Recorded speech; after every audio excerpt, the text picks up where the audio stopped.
So this is day 3, okay, and we will be discussing first the work group discussions. Not sure if Marisa would like to start with a word before we start with the work group, or else we can move on with Charles or John, who will be moderating the work group discussions, or rather the results from the discussions.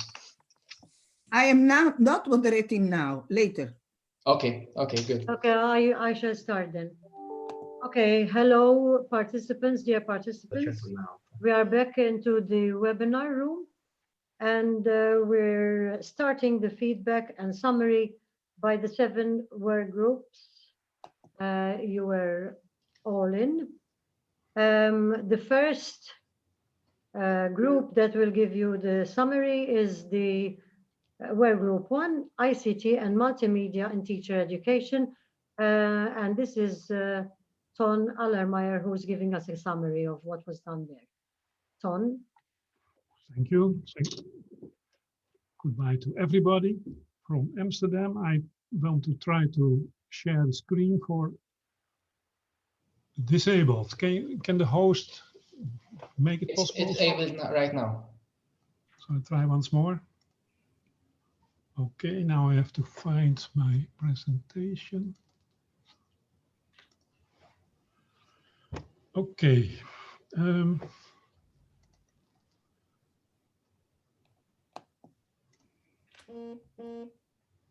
Yes. So this is the report of work group 1, and we did not get any instructions how long the presentation might be. So I think 1.5 hours. Is that okay? Oh, yeah, it's fine. Okay. We made up our mind, and we want to give from Amsterdam, according to the work group 1, 12 points to, or 12 points to Malta. So thank you very much, really, Charles. Thank you. And Thank you.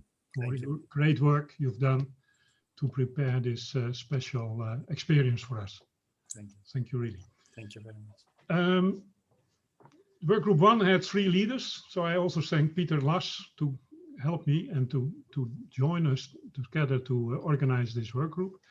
We had about 25 participants, indeed from different time zones. So I regret several people had to really wake up very early for participating. We had 12 paper presentations, and I will not present these, of course, because they were done, but I will present the goals of our work group, the discussion grid, and the first results.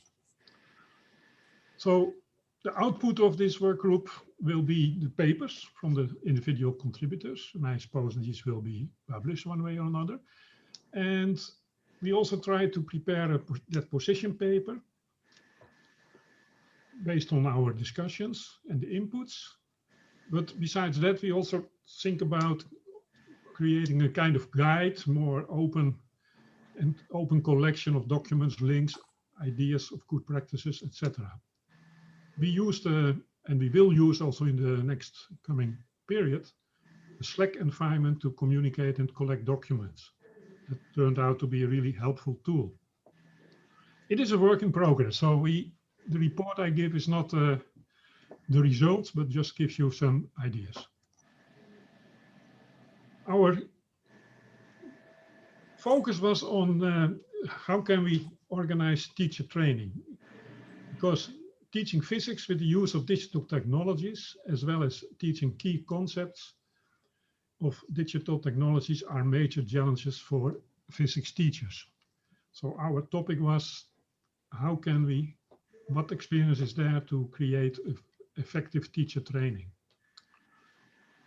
In this, with respect to this, we distinguished 4 issues that we discussed.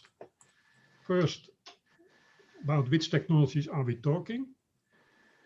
And then especially the things that really contribute to physics teaching in high school. Which competences physics teachers do need to use these technologies in a meaningful way. And then the focus is, what are approaches to be used in teacher education, as well for initial training, as well for professional development? And are there ways that we can test these competences, also at the level of the student teachers?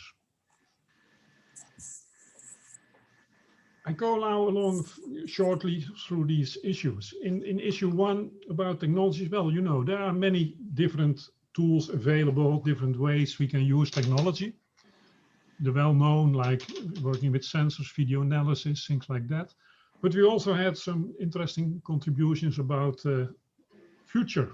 Maybe they are there, but I think more in future how that it will be used in schools, like augmented reality and 3D printing of graphs.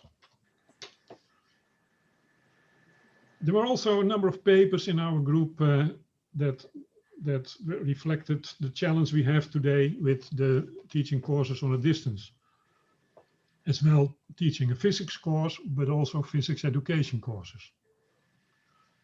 But with respect with the use of ICT in schools, we have to say that in many countries there is just little or no influence on the curriculum in the schools. The tools are used, but it did not really change the curriculum.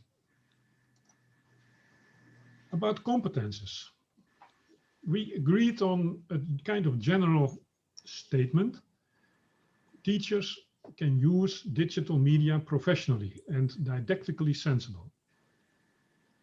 That means teachers must be able to integrate all aspects of teaching and learning. So they have to know, they have to have the background of physics, of pedagogical content knowledge in physics, but also together with that, they can determine how or how to use each of these technologies that are available.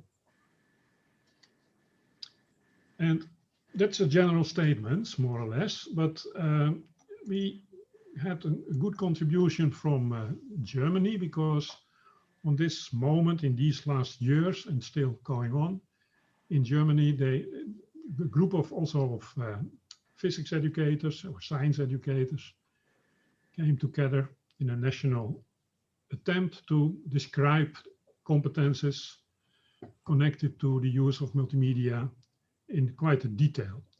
So if you look at this picture, they look at the more subject-specific competences. You can see data acquisition, data processing, simulation, modeling, and more.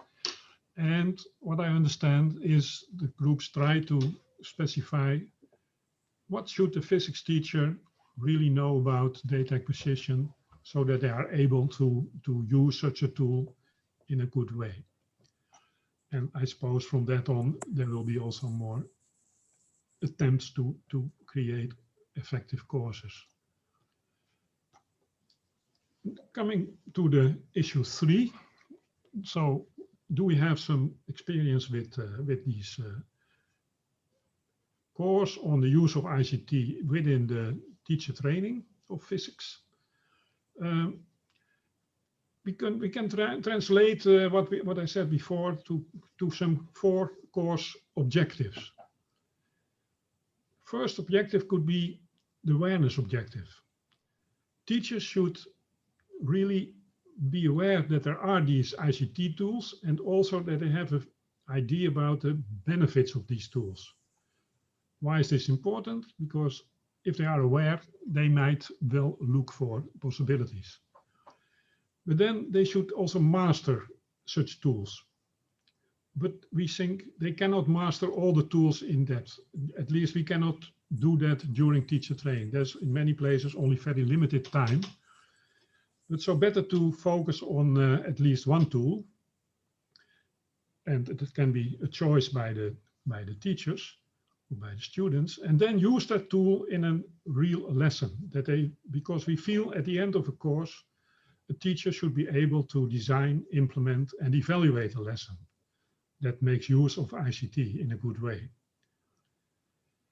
But as we know, there are many tools, and hopefully more to come. It's technology, so more technologies will become available for education. So we can never learn in teacher training all tools, etc. So it's very important that the teachers from the course will be motivated to learn about ICT tools further. Because also it's true that many tools you can also learn on yourself. You can become experienced by just being interested first and then train yourself. And some design principles that will follow from these objectives. And I think these course design principles are not only valid for this aspect of teacher training, can be used also in many others. Because the idea is that to have this one theory practice cycle as a principle is that if you learn something to students, they become more convinced and skilled if they really try that in a lesson. And therefore, for our subject, we say specify in one tool, at least, because then you can create a nice lesson.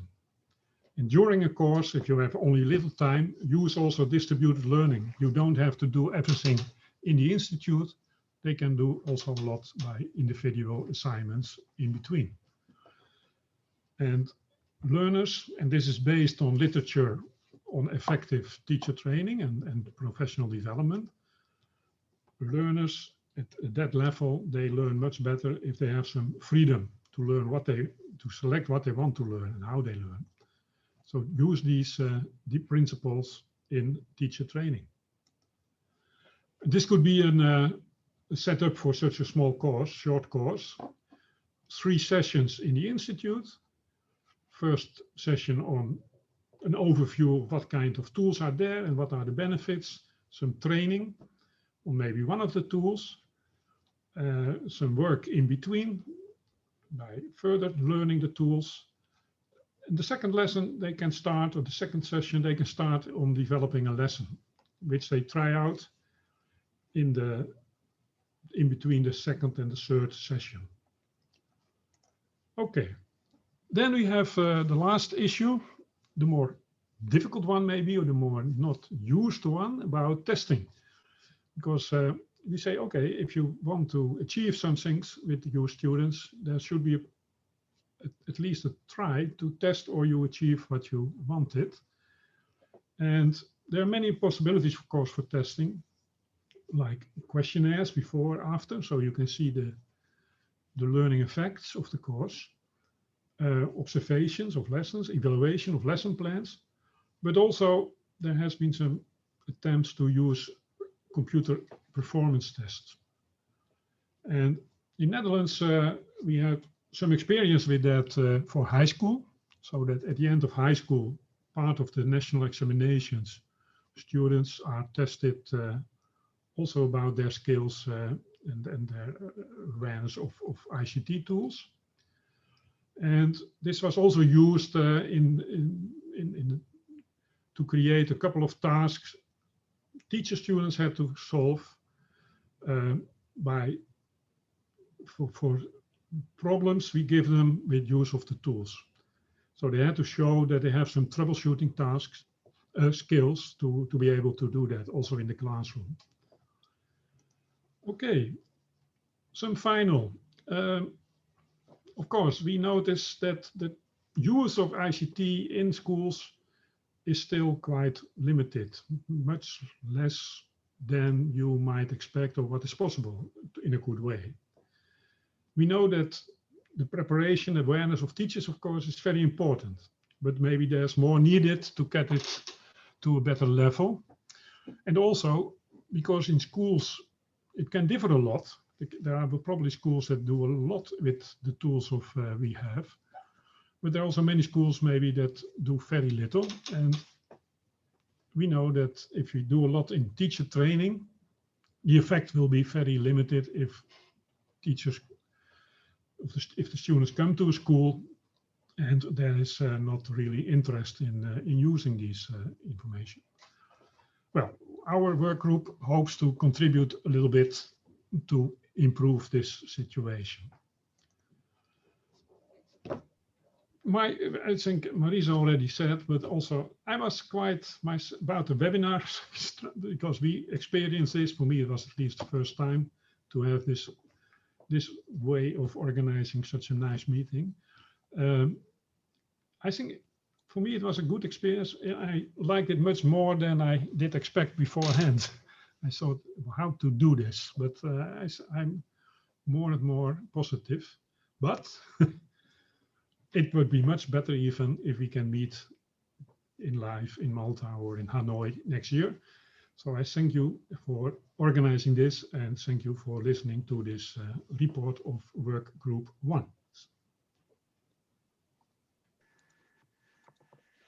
Thank you, Tom, for your summary. Thank you also for preparing yourself to meet us in the coming year. We also wish to be able to meet you in person next year.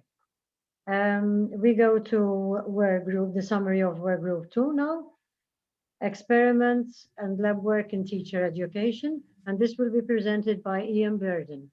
Okay, Ian. I will try to share my presentation with you. Let's see, I think that I have now. Yes. Can you see a slide now that says Working Group 2 summary? Yes. Okay, good.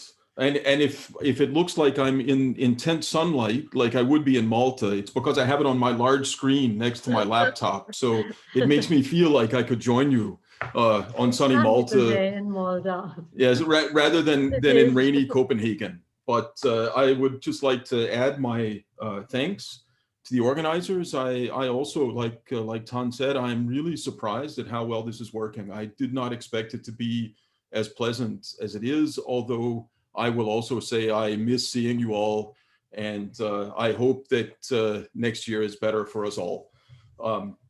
With that, I will try to give a summary of some of the fantastic work that was done in Group 2. So this group, our task was to discuss experiments and lab work in teacher education.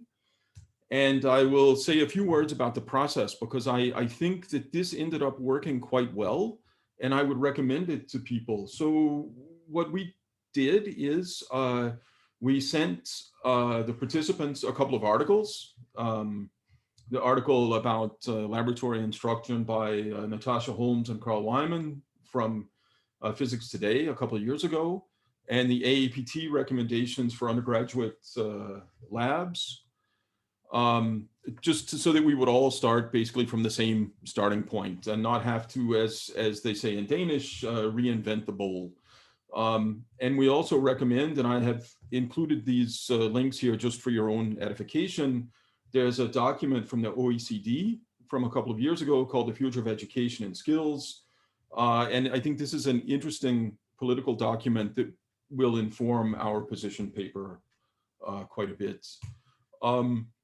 So we gave the participants 4 questions to contemplate. And this was sent out to everyone a couple of days before the working group met. And these questions were, what is the role of experiments in learning physics? What should labs, and by labs, I mean the experimental part of the curriculum, basically. What should this help students learn?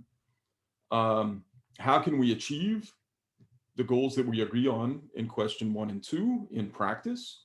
And finally, how do we help teachers develop so that they can help their students achieve these goals? Okay, so those are the questions.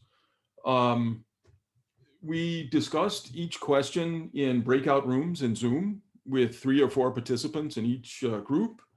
And for each question, there was a Google Slides file that all of the participants had access to, and each of the breakout rooms had their own page so that they could keep real-time notes.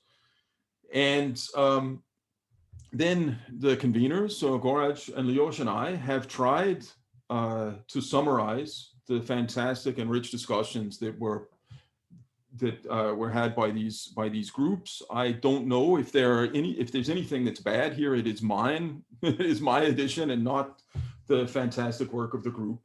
And these discussions will form the foundation of the position paper from Working Group 2. which will be a sort of longer process, but this is the start of.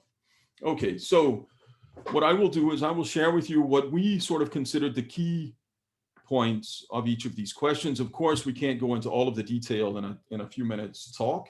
You will notice there will be a lot of overlap with what Ton said, and I'm sure with what other working groups have said. So yeah, I think that's probably not surprising. Oh, sorry. So what is the role of experiments in learning physics?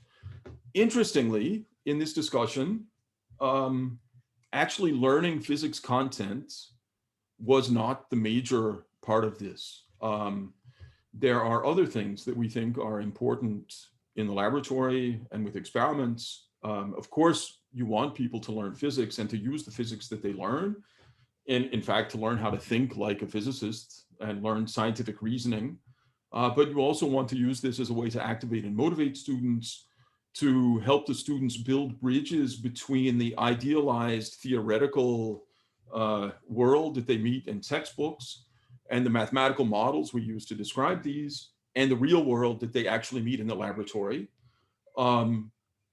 We want them to become better experimentalists, develop technical skills, be able to design, set up, troubleshoot. And in fact, I think you could probably put most of this under the rubric of problem solving. I mean, you're often in the laboratory faced with very concrete problems that you have to fix in order to make things work. And I think that is a very good skill for students to learn. So it is important that the laboratory, that you help them learn how to do data analysis and how to interpret the physics results and pay appropriate attention to the uncertainties. This is something that is often lacking in secondary schools and perhaps sometimes overemphasized in universities, but this is the sort of thing that we need to pay attention to. There's also the creativity that comes out in the laboratory that to really underline that science isn't a cookbook. Physics is not a set of results. It is a process, and it is a living field, and it is a field to which these students will potentially contribute. It's not just a book that's already written. And then finally, we think that in the laboratory, this offers an excellent chance for the students to work on their communication skills, both in the, in actually designing and building an experiment, but also in how to interpret the data that they get, how to solve problems, and so on. So these are some of the things that you can do in laboratory. Of course, it is not an exhaustive list. There are many other things as well. What should experiments in laboratory help students learn? As I said before, scientific reasoning. I think this is a very important part of what can be done in the laboratory. You can help them learn the importance of careful and thoughtful planning and execution of experiments. And presumably this is a transferable skill that they can use in other aspects of their life, even if they make the terrible choice to not become physicists. It will help them become better team players, work together collaboratively with other people who have different backgrounds, skills, and interests. This should help students learn about hypothesis testing and the importance of falsifiability. That is, they shouldn't only always seek out confirmatory evidence, but also should try to disprove what they're investigating. They should learn how to understand and improve experimental uncertainties, data analysis, and so on. Again, communication, discussion with peers, appropriate documentation. How do you report your findings? How do you document what you've done so that other people can repeat it? And how do you share data in a way that's meaningful? And I think this also should, we should think about also with computing technology, because more and more of the data that we produce is digital. And it is important to be able, to find out if you get some data file, to be able to figure out how to read it and how to use it. This should help students learn that reality is more complex and difficult, but also much more interesting than the textbook idealizations that they usually meet. They should begin to work on their computational skills. And we think that this is a good place to help the students realize, and to this last point of student agency, the idea here is to make the students know that they are part of a living process, right? That, again, sort of what I said before, physics isn't a closed book that's already finished, but these students also have something to say about what happens in the future. I think this student agency is tightly coupled to what Tan said before about students taking ownership of their learning, right? That the students should really know that they have something to say in what happens in their education in general, but in the lab in particular. And we should do things to foster that. Question 3, how can we achieve these goals? We can foster and promote active engagement of students. We can give students responsibility for their experiments. That is, so they don't just meet some closed activity where everything is set up for them and they just have to go through a recipe, but they actually have to think about what's going on, and they have to design and build some of it themselves, perhaps. We need to give the students and the teachers actually enough time for people to meaningfully engage with the physics, right? You can't just rush through the curriculum all the time. There has to be time to think about these things and to figure things out. We need to explicitly have them work with the formulation and testing of hypotheses. There has to be what I sort of call careful curriculum curation. That is, you have to be very selective in the activities you choose, because if you try to do too much, there won't be enough time for the students to engage meaningfully. And that is a difficult task. It is highly non-trivial, but it's important. And it's also important that we recognize that they should, as often as possible, have observation before theory, right? So that they learn that physics is actually an experimental, has an experimental and observational foundation. We should probe students' understanding. And here we don't mean testing in a summative way, but we mean formative assessment, where students are encouraged to discuss and really make sure that they understand what's going on. And we need to make sure that everyone involved, both instructors and students, have the appropriate tools. And here that's both the appropriate intellectual tools, that they have the right things that they can meaningfully engage with the material, and also have the right facilities and equipment. And then 4, how can we help teachers develop the competences to help their students meet some of these goals? Well, first of all, we have to model, when we're teaching the teachers, we have to model this sort of behavior, right? It's not enough to tell them to do it, we also have to do it. We have to give teachers, both pre and in service, appropriate background, content knowledge, pedagogical content knowledge, new methods, and all of these things. And this probably requires what we decided to call continual professional development. It's not enough to have a course and then you're a finished teacher and you're good forever. You need to continually work on your skills and your knowledge. We need to find ways to instill in everyone, but especially teachers, a growth mindset. That is, if they make a mistake or they say something wrong, it's not because they're a bad person, it's because they made a mistake, right? So, and I think this is really important, that they develop the confidence that they can succeed without having the fear that they might fail. And I think this comes out particularly in labs with inexperienced teachers. And we need to do a better job there. We need to give them experience planning, developing, testing, and adjusting laboratory materials. We believe there needs to be much greater cooperation between educational levels, for example, schools and universities. And finally, we believe at all levels, there should be greater recognition and rewards for good experimental teaching. This is often ignored, and there are many people who are doing just incredible work on making it easier for all of us to teach in the lab, and it is often not recognized. And we should all do a better job and figure out how to do a better job about that. So those were the highlights, right? There's many more. There's much more stuff, and this will be, as I said, this will just form the foundation of our position paper. Some final thoughts. I think that many of the things that I've said will not be surprising to the people in this audience. There are things that people who attend meetings like this one know or have heard, but many of our colleagues do not know them so well or do not believe them. And we need to figure out better ways of communicating what we know about how students learn, in particular how they learn in laboratories, and what is appropriate to do in the experimental part of the curriculum. I have found, and I think others have had similar experiences, the discussion of curriculum and laboratory, anytime you start talking about teaching across Europe, the discussions often end in sort of details of legislation in various countries and or states. And I think we should think about how we can focus on what I believe are fundamental truths.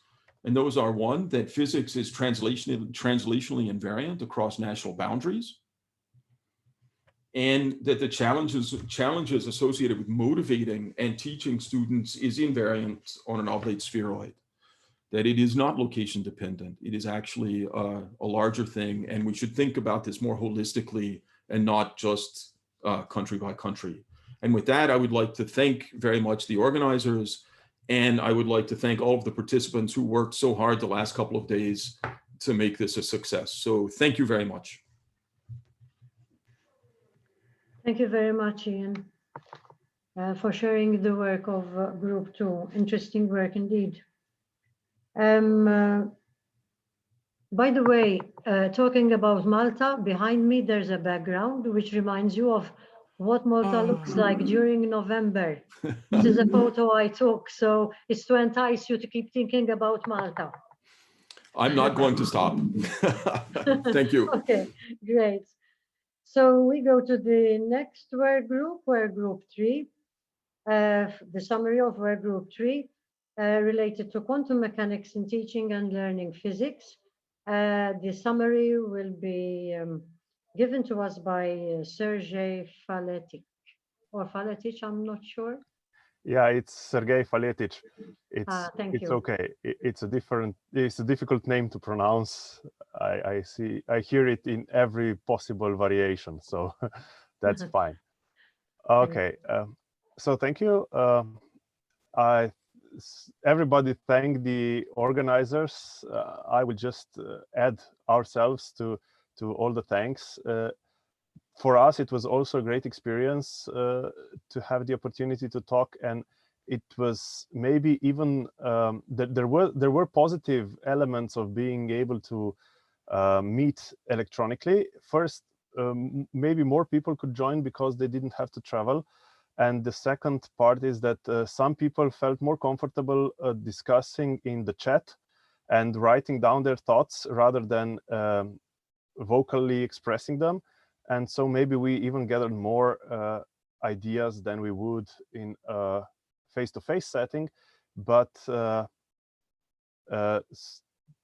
we will not know until we try. So I'm looking forward to the next year meeting in Malta and seeing possibly face-to-face everybody present here. So our group was about teacher education in quantum physics. It's a topic that differs from country to country, also because different countries have different elements of quantum physics in their curricula, and we will see also how we address these differences. First, we posed a series of questions, which were. So we posed 5 questions to our participants, and we asked them to. So we collected their thoughts even before the seminar in a form of online questionnaire, and then we started with those ideas as starting points for the whole group discussion. So here the questions were the models, the structures, and strategies for teaching for teacher education in quantum mechanics. In which way can teachers be supported? And we split it into 3 sub-questions, which would be how to make teacher education effective, and what are the common elements of approaches that are considered effective, how to guarantee the active role of involved teachers, and how to include nature of science and aspects of epistemology in this teacher training. The second question was how to profit of the different proposals for teaching and learning quantum mechanics, and how to integrate them in teacher education, because maybe it is one of the topics of physics which has a very wide variety of different approaches to teaching quantum mechanics, starting from two-state systems, which is again split into several different contexts for teaching two-state systems, and then path integral and matter wave. And so there are very many approaches to this thing, to teaching quantum mechanics. And we wondered how it would be possible to benefit from all of them. The third question was, which experience are relevant for teacher education? So what should teachers experience during their education? The fourth question was how to shape professional development of in-service teachers, assuming that there is a difference here between pre-service teachers who are generally students still at the university, and in-service teachers who are generally already employed teachers teaching at a school. And the fifth question, how can teacher education in quantum mechanics be carried out at a distance? Of course, this is a topic that is relevant, especially in these days.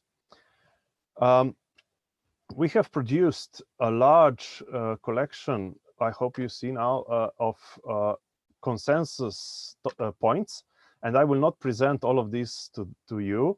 I will just present a summary, but just so that you know that we have produced a variety of consensus points on each of the several questions, and we even introduced another question, which was the role of mathematics in the teaching of quantum mechanics, which we also addressed.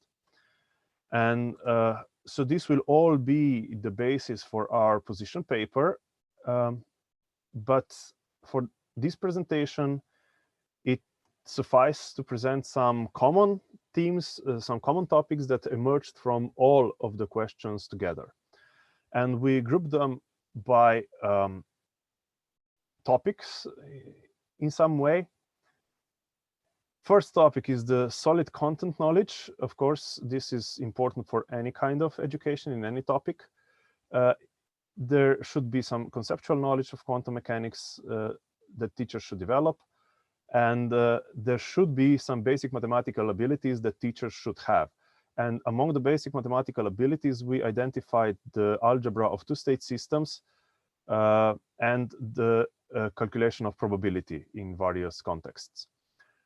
There was a suggestion that there may be special circumstances where teachers do not need to use mathematics and do not need to learn the mathematics of quantum mechanics.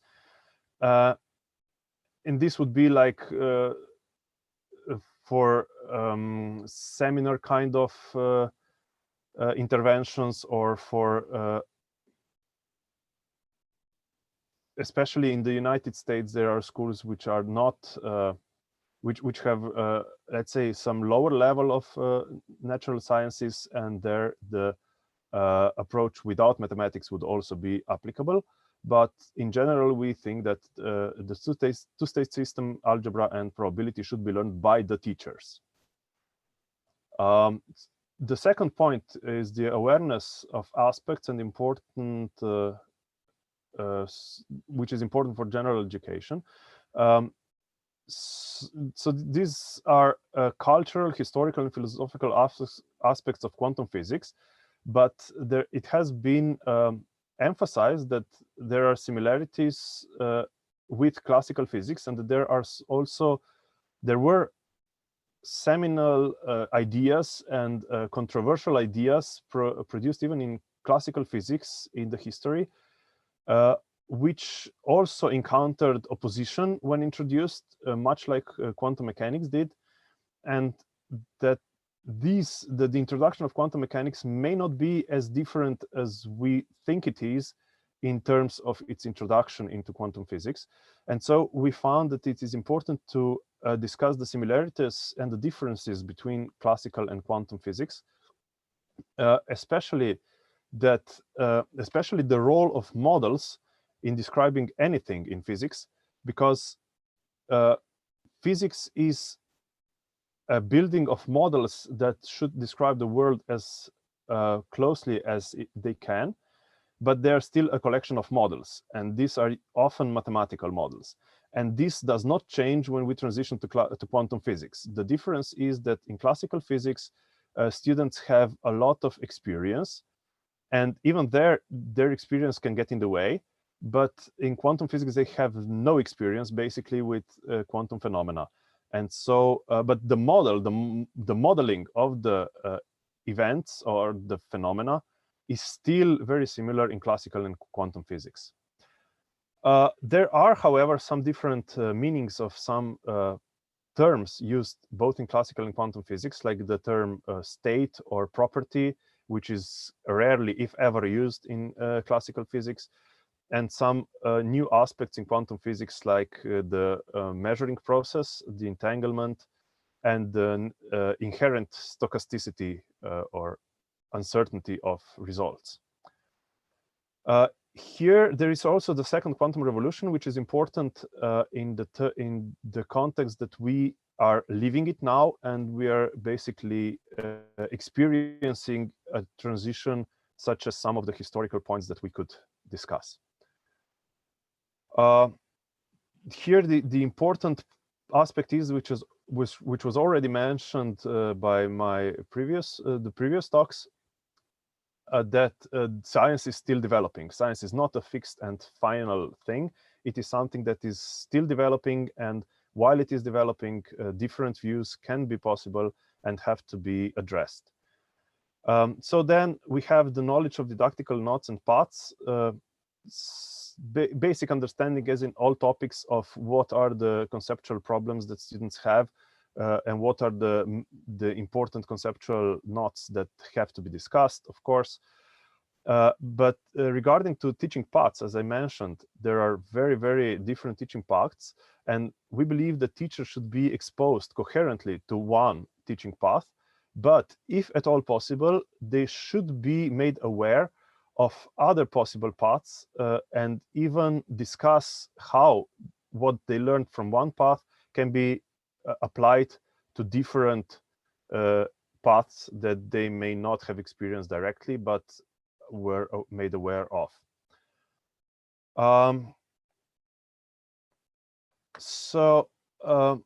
The knowledge of nature of science is relevant for everything, is relevant for any physics teaching, and so this is not particular for quantum mechanics. And I already said a little bit about this. The knowledge of learning methods and tools in quantum physics, again, something that should be supported by research. There are numerous paths available, and they use different tools, visualization, simulations, animations, anything. And teachers should be aware of these possible tools and paths. And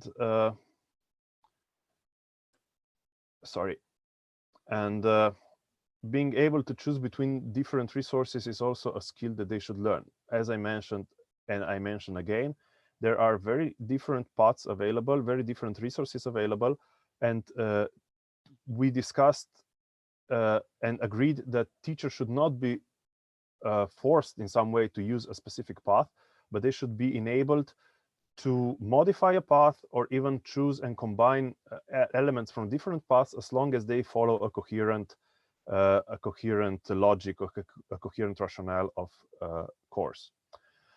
And regarding research, we discussed that there is a lot of there is still a lot of research to be done, especially in the framework of how learning in quantum mechanics occurs. And so this would include even developing and evaluating different paths, but especially assessment materials, which could get us to the ideas, to how ideas of quantum physics are developed in students. Regarding the materials, we agreed that that resources should be provided, but these resources should be filtered, quality proved, and research supported. In this context, we envision some sort of a collection where teachers could choose a particular path, and also resources from other paths in maybe even a modular way where they can combine what they need from different approaches and from different paths in a structured way. Regarding specifically teacher education, besides all of which we already discussed here, there was the need to differentiate between the needs of pre-service and in-service teachers. And especially here, I address again the differences in different countries, because some countries have basically no quantum mechanics in its fundamental sense. And some countries have a lot of quantum mechanics, even wave functions. And so these things are very different. And in-service teachers especially are affected by the current curriculum in their country. Whereas pre-service teachers, we believe, could be taught even topics which may not be in the current curriculum, but are likely to become part of the curriculum in the next, I don't know, 20 or 10 or 20 years, when they will still be teaching. So they don't have so much additional work to do when these things come into the curriculum. We also discussed that in-service and pre-service teachers have different needs for mathematics. In pre-service teachers, we can use higher mathematics than for in-service teachers in a professional development course. Applying active methods is, of course, must by now. It's true for all topics. Provide support for teachers. This was especially important that teachers feel not very comfortable with quantum mechanics, and when they find a problem that they do not know how to solve or they do not know how to address, it is important that they have a forum, a place where they can ask questions and get answers and clarify any possible confusion that they may have. And of course, address the elements of PCK, which is again true for any course in any topic for teachers. So this was basically our conclusion. These were basically the topics that we found most important, and we wanted to present as a conclusion of our work group. I want to thank all the contributors, all the people who discussed with us. It was a very fruitful discussion. Thank you very much. Thank you, Sergey, for your summary. I now give the word to my colleague, Charles, who will continue with the rest of the work groups. Yes. Thank you. Thank you very much, Sergey. Yes. After the quantum mechanics group, there is the formal, non-formal, and informal aspects of physics education at primary level work group. This group will be presented by, the work of this group will be presented by Dagmara Sokolowska. I hope I got it right. And I pass on the microphone to you, Dagmara. Thank you very much. I will share my screen with you.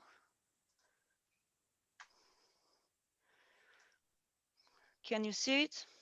Yes. Okay, so I will present the work of work group 4 on behalf of all participants, and in particular 3 leaders, Mojca, Marco, and myself, on the topic of formal, non-formal, and informal aspects of physics education at primary level. During the oral presentation session on Monday, 11 very interesting contributions were presented by participants from Malta, Italy, Greece, Georgia, Hungary, and Switzerland. Vast majority of contributions was research-based. The presentations ranged from general pedagogical aspects to particular solutions and modules that were implemented in different environments. So not only in schools, but also, for example, at the university laboratories organized for pupils. Many of the contributions were devoted to inquiry-based learning. We heard today already about this, so we have something in common with other work groups, of course, and to doing experiments. And some of them touched the use of metaphors in teaching physics, misconceptions linked to textbooks, images, and introduction of history of physics into curriculum. others were linked to social aspects like the supportive role of parents in learning physics and the issue of education preparation of the future responsible citizens. So you can see that the spectrum was very wide. Altogether, we had 26 participants at the first session. And also in the next session, on Tuesday, almost all of them stayed with us. So from the very beginning, we had a great challenge in establishing what is hidden behind the topic of Workgroup 4. First of all, we wanted to learn what primary level means to participants. So a very short poll was carried out on ages covered by the primary level and the formats of teaching implemented at that level. We received 18 answers. Most participants indicated ages 6 to 10 or 11 for the primary level. We learned that in most cases, science is taught as a separate subject, but integrated throughout the entire primary school. So it integrates all science subjects. And only sometimes it is integrated also with all other subjects, especially at the beginning of the schooling. In terms of a number of teachers teaching a class at the primary level, most diversity occurred. In general, one teacher teaches all subjects, but in many cases, there are a few teachers, each of them teaching clusters or similar subjects. Some systems employ also teacher specialists, which is, for example, something new for me, that support classes in more specific topics. So many of these teachers teaching at primary do not have specific science education experience. Okay. So the first part of the discussion yesterday started with a discussion in 3 breakout rooms on the characteristic of formal, non-formal, and informal types of learning. We came to the conclusion that in nowadays education, the boundaries are more blurred than in the past, and we found it a very beneficiary situation.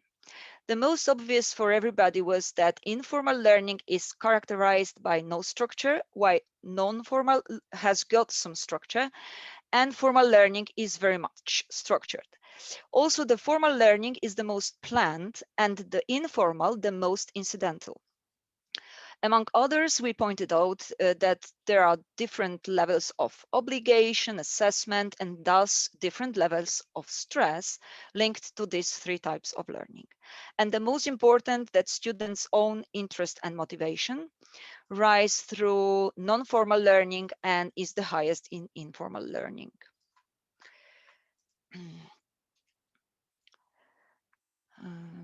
We came also to the conclusion that all 3 styles of learning should intertwine since each of them benefits the other 2.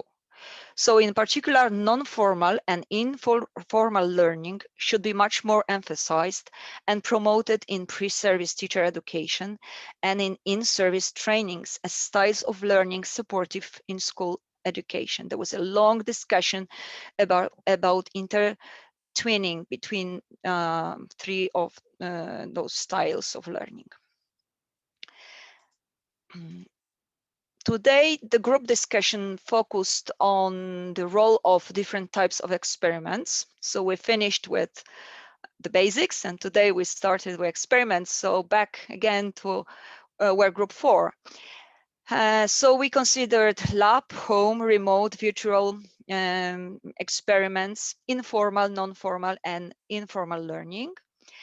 And we came to the conclusions, but not all of them are on the slide because we didn't finish the discussion, that experiments should not be forgotten during the times of distance learning, and the role of everyday materials or devices in times of a lockdown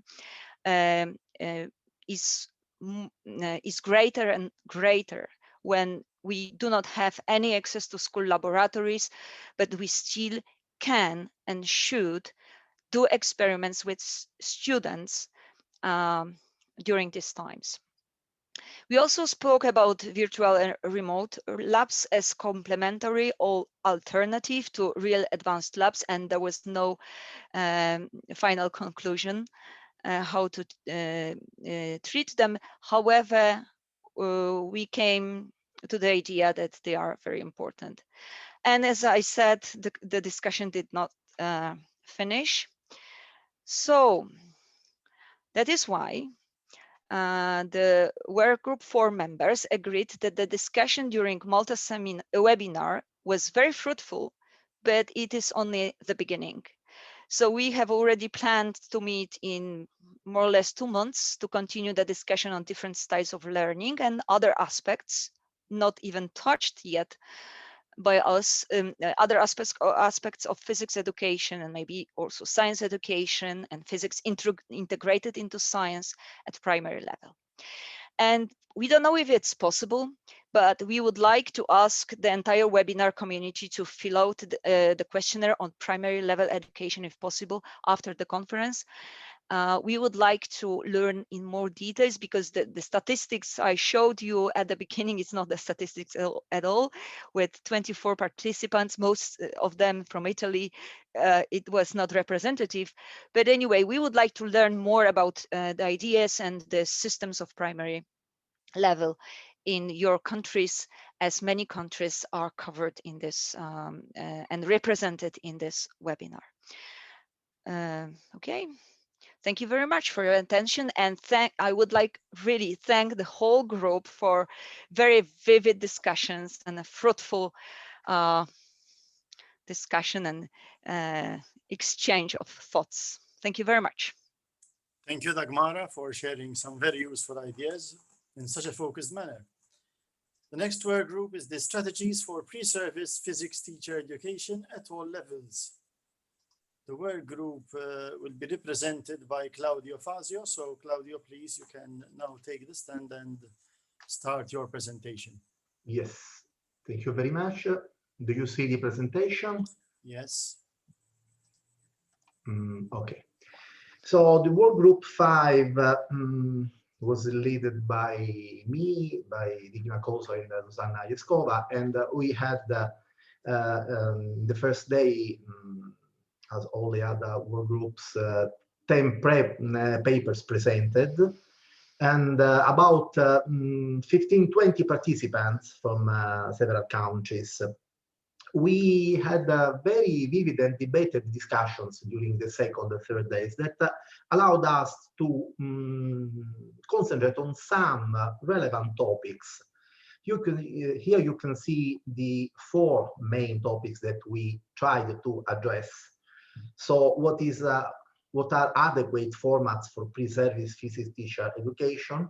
What kind of counter structure should be at the basis of a 21st century pre-service physics teacher education? What are teaching and learning strategies that can be thought for pre-service physics teacher education? And what are appropriate teacher education use and promotion ways of digital competencies to enhance both face-to-face and online teaching? Obviously, these topics are and were too wide to be all addressed completely in only some hours of discussion. So we will report about some of the possible answers given to specific questions related to these topics. In particular, what we first tried to answer to discuss about different routes to achieve the degree to become a professional teacher in the different countries at both primary and secondary level. We saw that different routes are obviously present in different countries, different also for primary and secondary education. Generally, for secondary education, a specific academic degree is required, but then routes to become a teacher may be very different. There are countries where physics is taught alone, or maybe together with very similar discipline or affine discipline, but other countries are present where physics can be taught together with a secondary subject that can also be very far from science. And also in some countries there is a specific degree for becoming a physics teacher, while in others it's a master after the science degree, the way to achieve the degree for becoming a physics teacher. Despite this diversity, we obviously spotted several common issues. For example, the fact that content knowledge and pedagogical knowledge are considered separate, in the sense that an introduction to proper pedagogical content knowledge construction during pre-service courses is not common at all.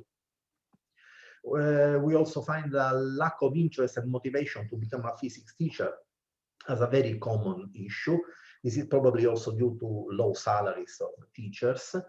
Sometimes the educational systems differs in different provinces of some country.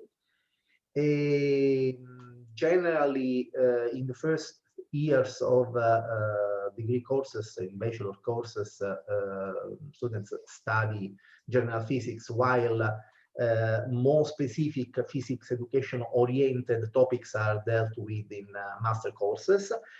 In any case, a lot of time is to be spent in order to become a teacher. Some countries also require 1 year of mentoring at school before becoming a full teacher. An emerging problem in some countries like the UK is the shortage of specialist physics teachers, so that physics teachers can be graduated in biology, chemistry, and other disciplines. Then we tried to address this other question: how is it possible to achieve a balance between subject matter oriented courses and general educational courses? We found that a critical analysis of topics from both the content and pedagogical point of view is needed in order to develop the ability to ask questions in order to simply repeat content. Also, the fact that many cases that math anxiety can be a problem for physics teacher, in the sense that if learning difficulties in math are mitigated, physics can be seen by students as easier. Also, a way to achieve a balance between content and education is to use modern technological tools that can bridge the gap between teaching and effective learning. Online teaching should be considered an opportunity to enhance learning and rethink how to engage students, to allowing students to do physics at home. And an example is the use of the mobile phone, sensors embedded in them, so specific software like video trackers. Also, it was well debated the need to help teachers to not be alone. So allow teachers to meet periodically, to share, discuss, compare, contrast their strategies, also at pre-service level. So another question that we discussed was how can the practicum be incorporated in pre-service education? Well, in this case, the most debated solutions were the possibility and the need to watch and discuss videos of real-life teaching episodes, observe, deconstruct, and participate to real lessons, and discuss real lesson plans in order to make pre-service teacher aware of actually what is a lesson. Another topic was perceived as too big to be discussed in depth. In particular, what sort of content structure should be at the basis of the education. This topic was dealing with the building of pedagogical content knowledge, reconstruction of content. Something that was discussed was about the need to make a pre-service teacher concentrate on core aspects of pedagogical content knowledge, on the physics the teacher actually needs to become a physics teacher, and of pedagogical or psychological tools that can be used or adapted for teaching physics. Another interesting aspect that was discussed mainly in the chat, in the discussion chat, It was the fact that although at primary and secondary school level, pedagogical aspects are really relevant in teacher education. This is not the case for university teacher education. I think that we should also concentrate on a proper education of university teachers. That's something quite new in all the countries we were able to discuss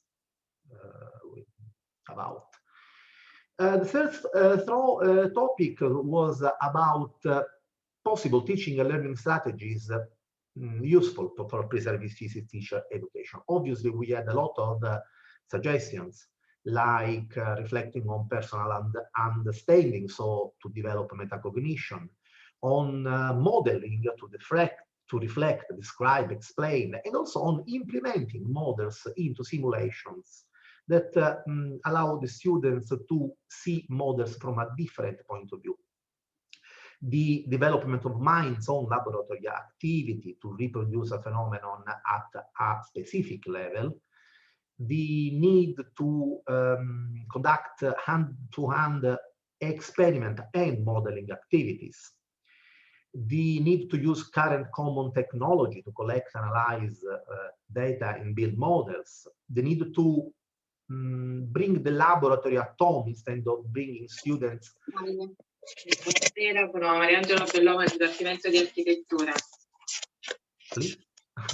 Build description and explanation of observed situations, compare different explanations, and also something very interesting, the need to develop an historical approach to teaching physics in order to make student teachers see that science is a human endeavor, is not a linear progress, like often it is said in many textbooks, school textbooks. About what role should pre-service teacher have in physics teacher education course, we also debated about the fact that if future teachers are expected to involve their future students in learning process, they should be actively part of the courses they participate. And this should be done, yes, teachers often taking their done on the basis of a well-known result in the literature that the teacher often take in their classroom, the way of teaching they have been exposed to as students. Another question was about, very similar to this, about what is the role of active learning in pre-service physics teacher education. Well, active learning is useful to make student teachers experiment new, more evolving ways of teaching for them and also for their future students.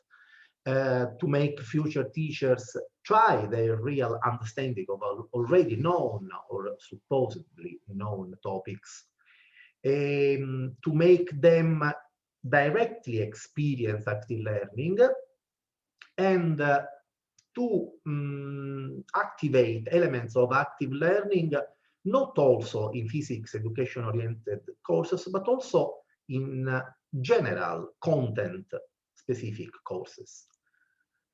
About topic 4, also we had difficulties in addressing this topic in completely due to the low time we had, about what are the effective strategies to develop the digital competencies of pre-service physics teacher. We discussed about the need to develop courses for digital literacy, both specific courses and embedding these topics in general content courses.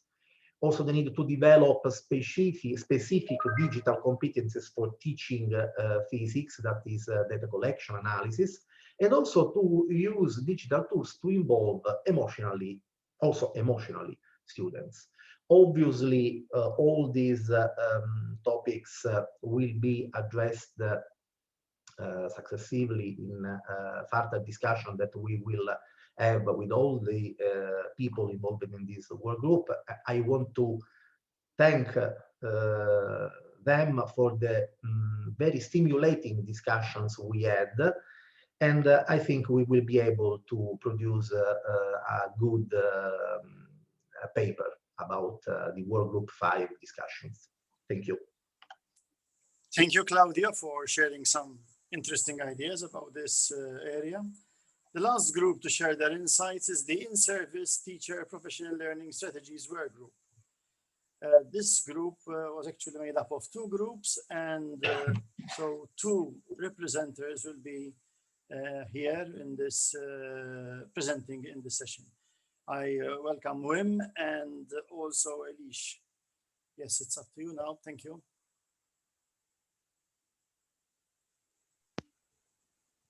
You need to unmute, Wim. You're mute, Wim. Okay, thank you very much, Charles. And also welcome to all attendees and all friends of GIREP all over the world. I regret not to have dinner, not to be able to have dinner with you or to drink a beer. But anyway, next year we will have a better situation, I hope.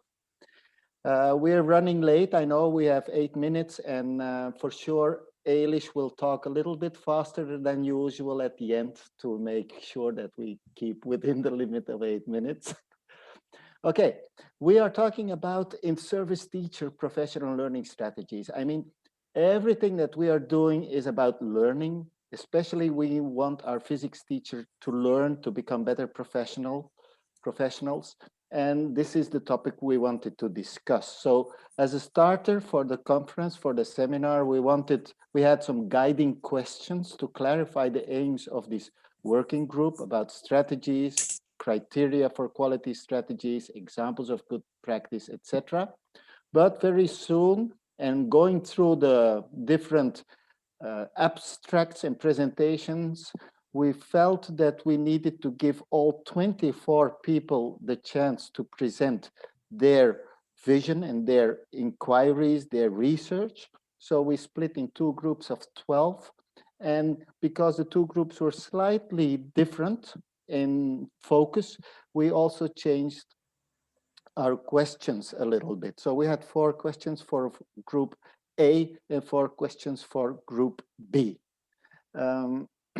I will not go into those questions too much in detail because during the presentations then, which were split, we asked all participants to instantly write down possible answers or parts of answers to the 4 questions, answers they get from the presentations.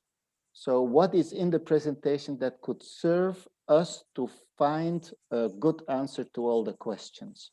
So that happened instantly. So we had a lot of input already on Monday during each of the 2 times 12 presentations. Then on Tuesday, we again in subgroups, in groups A and B, we discussed all ideas, comments, remarks, and answers to the questions that our participants had given in this spreadsheet.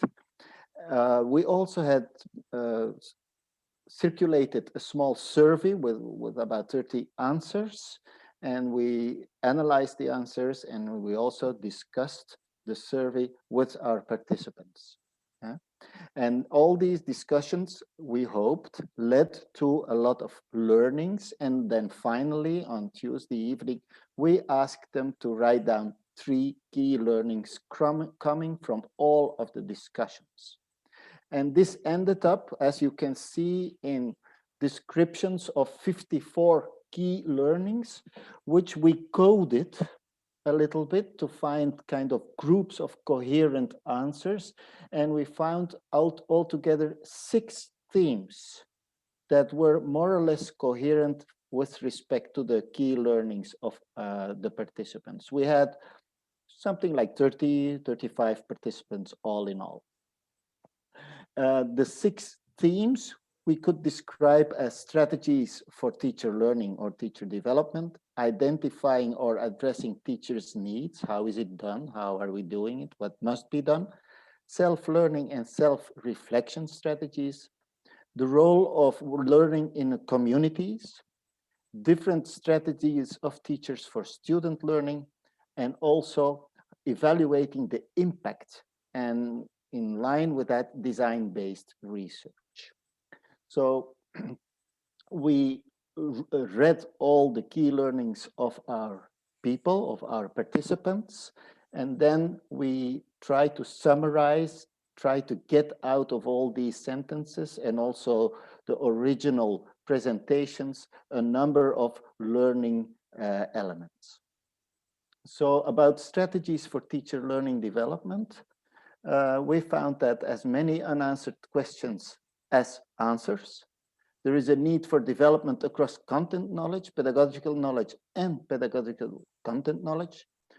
All three together make up classroom practice, which even experienced teachers express need for. The survey showed that, let's say, independent of age, teachers really ask for input trainings in classroom practice.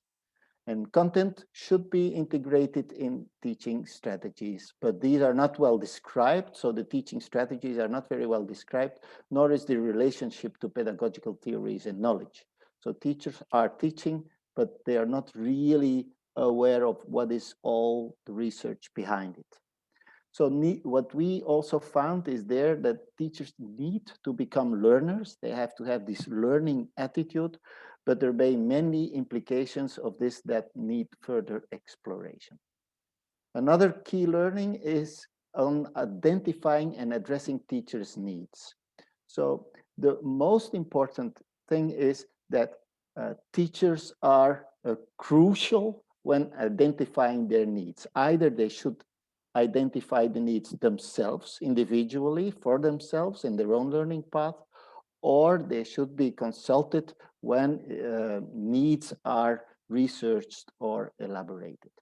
Similar needs arise across different systems and countries. So this links to other presentations where there is no real difference in a number of topics between physics teachers across the world even. Needs can arise from external factors, such as new curricula or new demands or new systems, sometimes new reforms.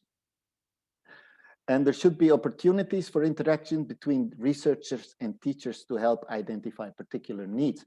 And this interaction means a dialogue between both.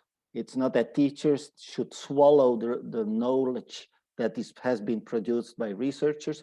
There should be an interaction to modify and to make everything better applicable in the field and in the classroom. A third theme that came out of the key learnings of our participants was self-learning and self-reflection strategies. We found that this is very important for teachers to have this attitude because this can generate a need. This can make them think, oh, I need to know more about this, or I need to learn about that. It's stimulated, the self-reflection can be stimulated by interaction in a group. So doing self-reflection on your own, on the couch, it's not good enough, probably not fruitful enough. It's better to have a group of peers around you to stimulate that reflection. An attitude that can be learned and leads to cyclic processes. So reflection leads to some activity, some initiative to improve the practice. And after looking at it, reflect again, find something else, or elaborate the previous and improve again. So it's a cyclic process of improvement of the practice. The subject of self-reflection can cover every dimension, every aspect of teacher practice. I've written a number of them down there. And self-learning and self-reflection both need to be learned. So learn to self-learn and learn to self-reflect. And in service courses should aim also at this skill.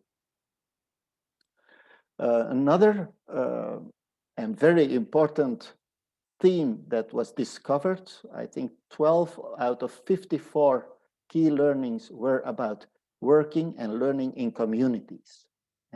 There are already several of the presentations explained how the in-service learning strategy was built on learning in groups. And they were all very positive about this kind of approach because it's enriching and challenging, tackles isolation as professional, so can build bridges to colleagues in other schools and has a social added value also. Participating in PLCs makes it possible to individualize the learning so that the teacher defines his own learning path, but at the same time, a group can decide to tackle whatever common need, aim, or goal. So group learning can easily be done also at a distance with other schools and even on an international level. And I found that a very important aspect of group learning, of working professional learning communities. Moreover, it can be, but it's not easy, a very sustainable approach. Once a professional learning community is established, it can lead to a lifelong learning. It can be self-supportive after a couple of years of training and collaboration inside the group. Participating in a PLC is a learning process on its own. So it's not easy to work collaboratively, to exchange ideas, to exchange your experiences. There are some conditions before this can be done in a very fruitful and professional way. So we think at the start of building professional learning communities, guidance is needed. And this guidance can be delivered by a colleague at the school who wants to take that burden, or an external, or another expert, or an academic expert, or an external expert. That's what the brackets need. That's what the brackets illustrate a little bit. Okay, and then I give now the word to Eilish. Okay, so the fifth theme was around strategies to support student learning. And here I think this resonates a lot with what the pre-service workgroup 5 talked about. Primarily, it was strategies to elicit students' ideas and help students make sense of knowledge. That came out very strongly in the presentations and discussions. And then you can see other ideas that the presentations of WG6 discussed. So this isn't looking at literature. And you can see that there's a big list here.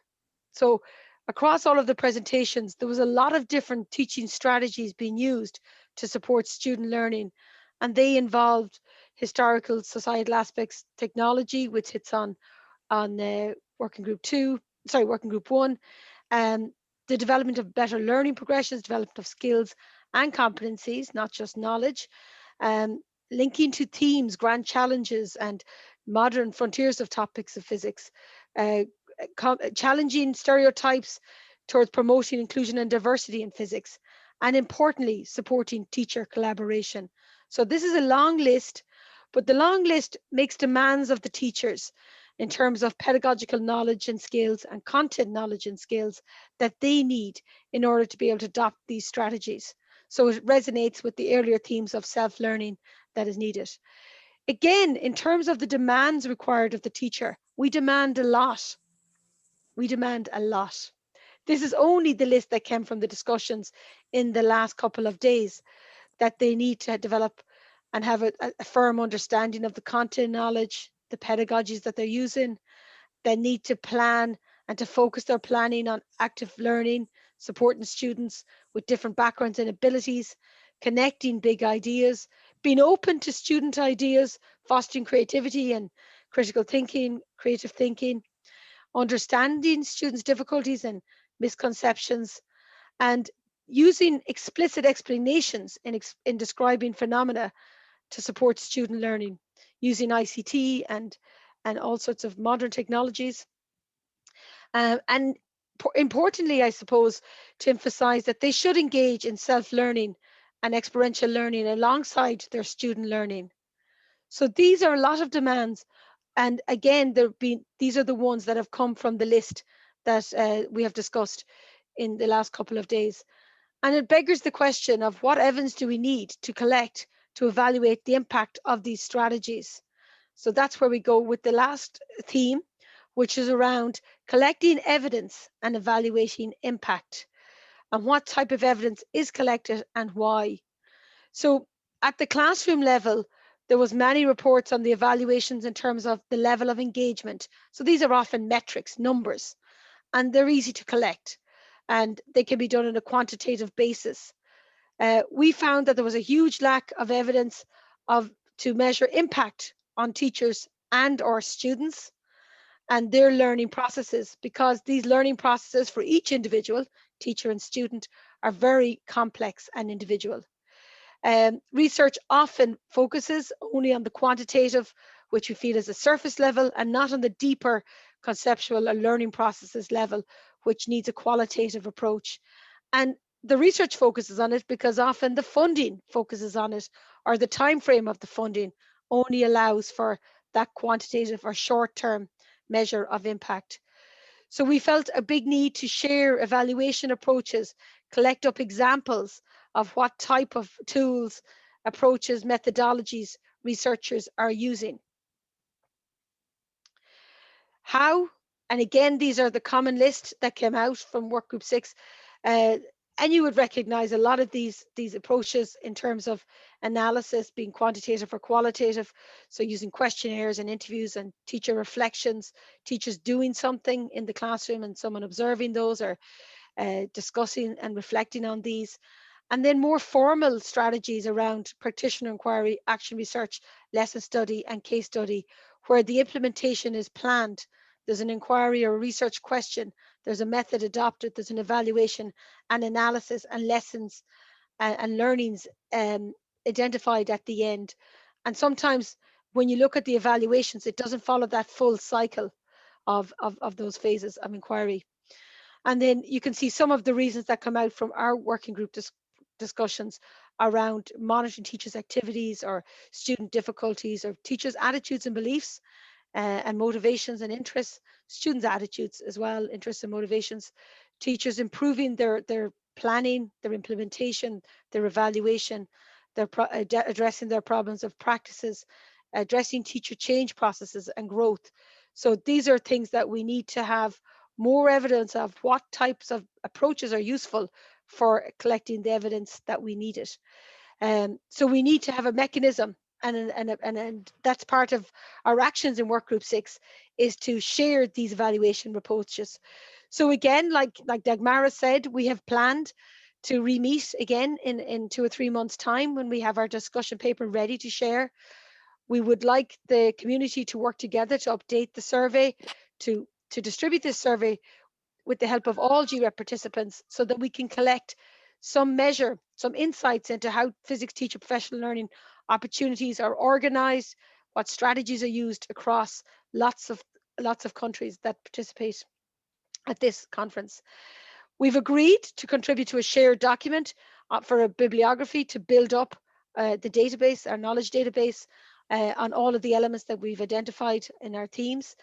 And we want to look, can we come up with criteria? Can we suggest criteria for what quality in-service training looks like in physics teacher professional learning based on our current understanding and hopefully our future learnings over the next year? So like everyone else, Charles, I think that's the end of the working group presentations. I want to thank Charles, Joan and Anthony for all of your work and supporting us over the last 3 days. Thank you from Workgroup 6. Thank you very much, Eilish, and thank you. I now pass on the microphone to Marisa for the next item on the agenda. Marisa, the microphone.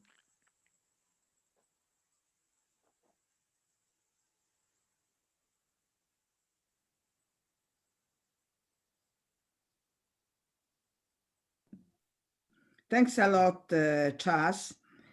I'm very grateful for these wonderful presentations that I heard by our responsibles of group leader.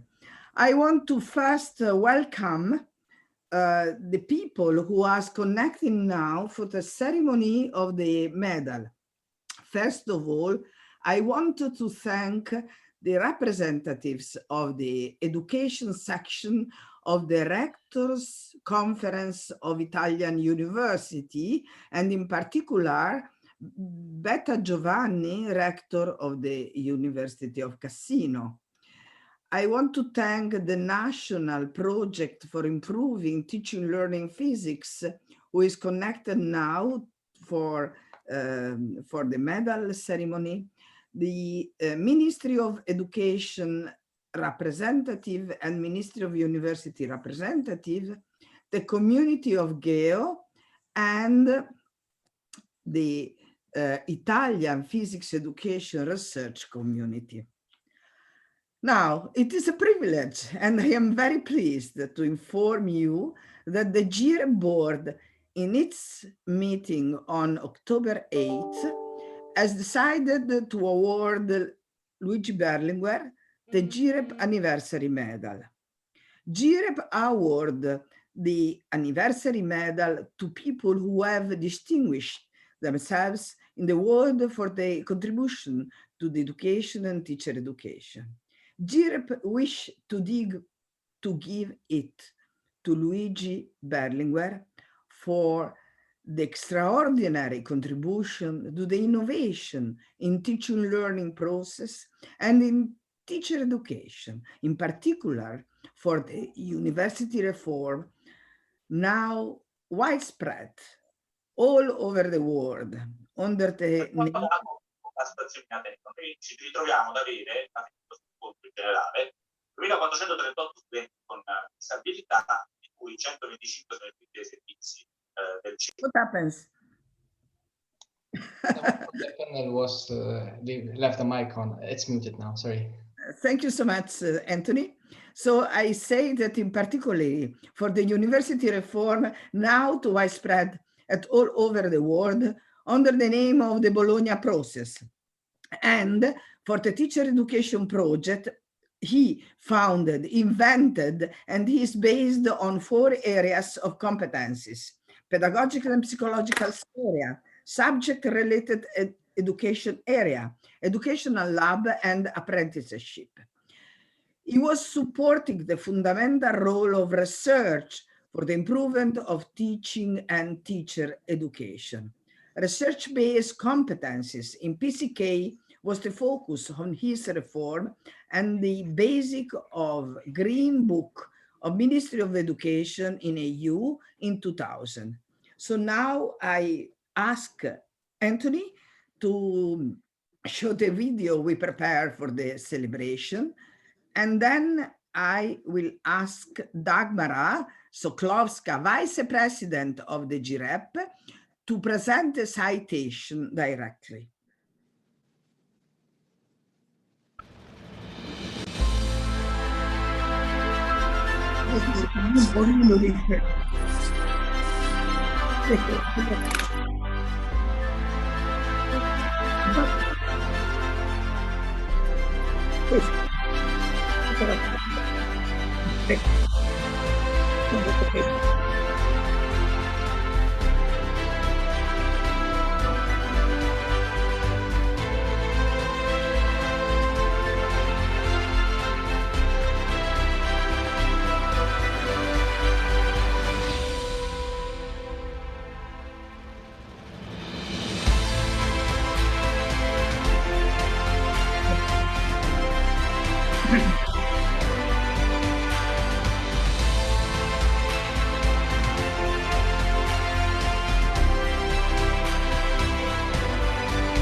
Dagmara? Professor Luigi Berlinguer was born in Sassari on July 25th, 1932. He has 2 sons and he lives in Siena. At present, he is the president of the Italian Expert Committee for the Development of Scientific and Technological Culture of the Italian Ministry of Education and the president of the Italian Committee for Practical Learning of Music in the School for all students. He is also the editor of Education 2.0 online journal. His career started in 1955 by obtaining a degree in law at the University of Sassari. In 1968, he became a lecturer at the University of Siena. In 1970, he was appointed a full professor. In 1972-73, he was a dean of the Faculty of Law. He was also a member of Regional Council of Tuscany, director of CNR study group, and the editor of Democrazia e Diritto, the journal. In 1985-94, he was a rector of the University of Siena, a general secretary of the Italian Rectors Conference, and in 1994, he was elected a leader of Progressive Federative Parliamentary Group. From May 1996 until April 2000, he was a Minister of Education, University, Scientific and Technological Research. In years 2000-2001, he was the president of the 14th Parliamentary Committee of the Union European Politics, of the Chamber of Deputies, and the member Consiglio Nazionale della Pubblica Istruzione, National Council of Education. In May 2001 until July 2002, he was a senator with Democratici di Sinistra and mayor of Municipality of Sassari. He's a full professor of the Faculty of Law, University of Siena, member of Higher Council of Public Administration, president of Consorzio di Siena Ricerche, which is biotechnology, infrastructures, and highly skilled technical scientific personnel, member Consiglio Nazionale della Scienza e della Tecnologia, National Council of Science and Technology, member of the board of Monte dei Paschi di Siena Bank. In 2002-2006, he was a member of Consiglio Superiore della Magistratura, which means High Council of the Judiciary, and president of European Network of Councils for the Judiciary since April 2007. He received a lot of awards, among which 5 honoris causa degrees in law from the University of Toronto, University La Plaza, University Sorbonne Paris 5, University Buenos Aires, and University Roma 3. He was bestowed the honor of Cavaliere di Grand Croce of Italian Republic, the honor of the Order of Grand Croce of the German Republic, Chevalier de l'Ordre National de la Légion d'Honneur of French Republic, Fellow of London Chelsea College. During his role as the Italian Ministry of Education, he launched the University Reform and Bologna Process, teacher education program with 4 research-based areas: pedagogical, subject education, laboratory, and apprenticeship. Thank you. Thank you, Dagmara. Thank you for dear Luigi Berlinguer. Thank you for promoting at the institutional level the goals that GIREP pursue. You are Italian, and for me is an additional honor to handle you the GIREP Anniversary Medal, even if in a distance way. I will be grateful if you will offer us a brief speech now. Thank you.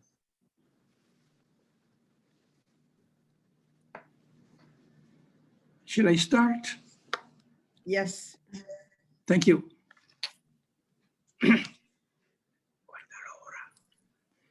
Dear friends, I sincerely thank you for the honor you give me by conferring me the anniversary medal. I don't think to deserve so much, but I see that you insist, and therefore I sincerely feel the desire to thank you even more.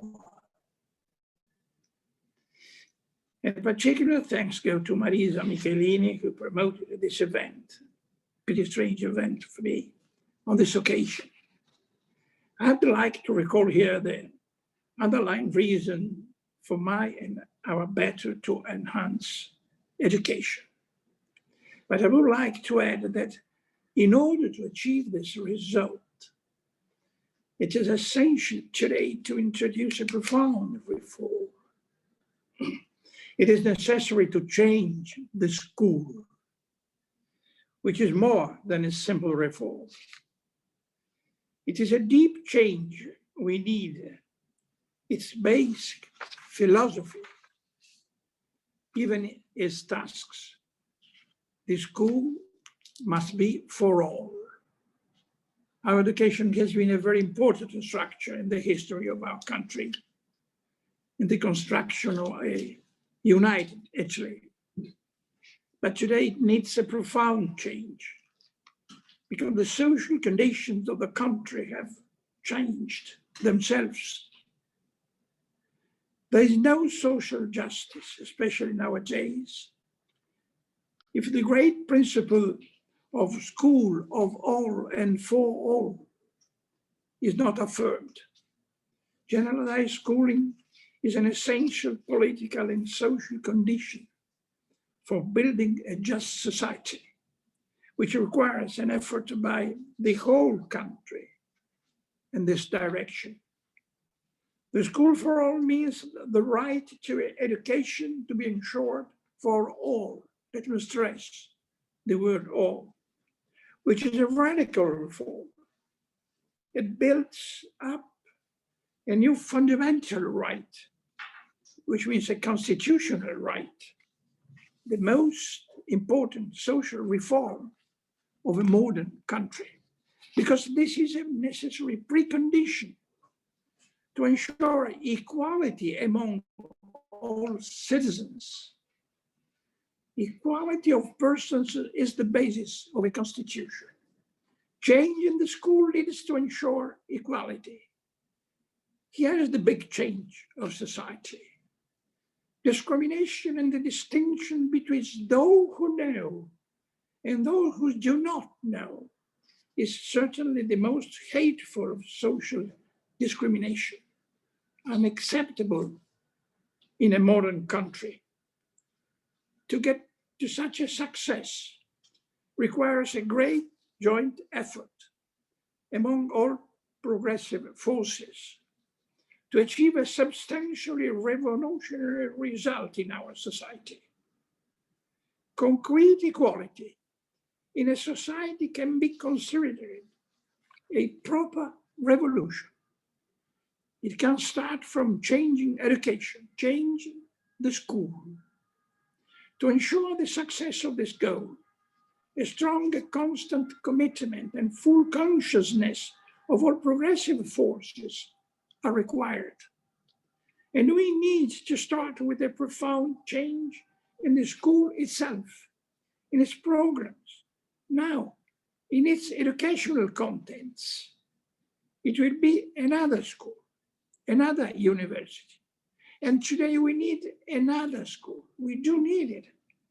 Anywhere, way of studying, another way of studying, in the belief that study is the basis of freedom, the foundation on which being free is built.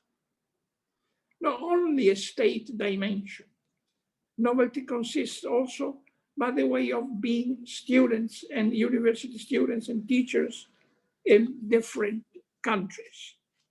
They speak different languages, but they are members of a common culture, thanks to the promotion at university level and the cultural growth. The European Commission, thanks to its bureaucracy, was invested with respect of the idea of broadening the thought.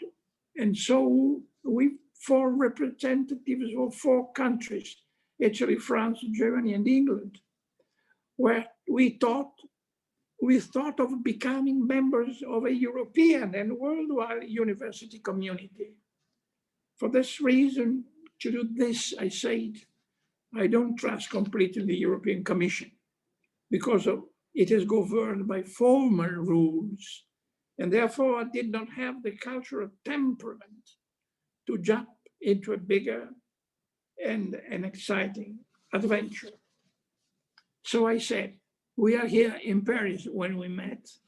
We approved the little charter, and I propose to you colleagues next year to go to Bologna, because Bologna has a prominent place in the history of the academic world.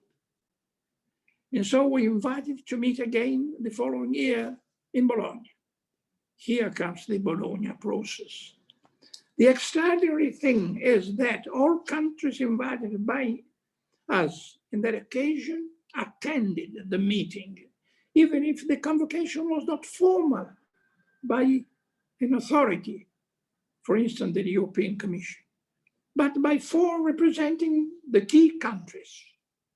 The Bologna process came out then not only as the state phenomena, but as a common mobilization of academic students at the European and world level. The university student is becoming a student of a wider community than the one that gives him the qualification, and lives this idea on an enlarged exchange and an enlarged community. The second thing is that this process, but even the cultural growth in the world, the growth of studies, university students who had previously been relegated to small groups, a small elite in each country, was experiencing a moment of tumultuous development, because so many more wanted to go to university and continue their studies. And they felt the asphyxiating nature, too restricted to carry out each one within their own country. At the same time, we cannot say to propose the themes for which two enormous phenomena were acknowledged. One, that the university student became more and more cosmopolitan than an Italian, English, French student, but lived in this community of academic studies that was conforming to common principles of a valorization of a process that does not only concern being a member of the state of origin. They found common themes by being together. The other novelty that has been introduced by this new impetuous development is that the students aspiring to have a university degree in the various countries have provoked it that it becomes a mass phenomenon, a widespread phenomenon. And this causes that the students at the university level are many more, and that they must be many teachers also. Another reality has been created, an army, a proper army. Teachers become protagonists of a social phenomenon greater than them. And that is why we must take them into due account, because teachers are an army, a proper army. And we have learned in millennia of histories that armies must be taken into due account, because they weigh, they count, they have weapons, not bullets, but weapons. They do not shoot, but they have the objective force of changing, or modernization, acculturization of the university of humanity. They do not have weapons of bullets, but this becomes a difficult task that cannot be only entrusted to the intelligence of the teachers, to their sensitivity, because it is a very complex phenomenon, diversified from country to country, social group. And we know in these cases, that in addition to teaching, it is necessary to study how to teach, what is taught. And this is the realm of research. Therefore, also teaching needs research. This is why these days in Malta, it gathers in this body, armed with ideas and not bullets and not weapons, but to proceed effectively, it must also have a research component of teaching, illustrating the topics they are taught. Is also something that must be studied as a complex phenomenon that must become effective and must adapt to very different realities. That is this community of university studies. And for this reason, research on teaching is also needed, which must be supported institutionally. Let's go back to changing school and university. Freedom does not only mean avoiding the existence of those who wanted to oppose it, subjugate, but it also means create the personal, individual, interior conditions that support being free. The construction of true freedom is not based only on the creation of its institutional conditions, on its institutional regime of freedom, but also and particularly on the enrichment of individuals, of people in the construction of being a profoundly free, interiorly free person. One of the conditions, perhaps the fundamental one, is culture. I repeat, culture. The overall cultural enrichment of society. The individual evolution of man who becomes concretely a citizen, an active subject of a socio-political structure that can be rightly called free. And when I say culture, I mainly mean study, because it is precisely in studying that the person is built. And above all, the person capable of being free, who actually deserves his full freedom. This is why it's right, and it is right to say that study is a precondition for freedom and an essential material for freedom. This is why change starts with school. In the school, the learner, that is the citizen in a nutshell, who exercises himself as a citizen,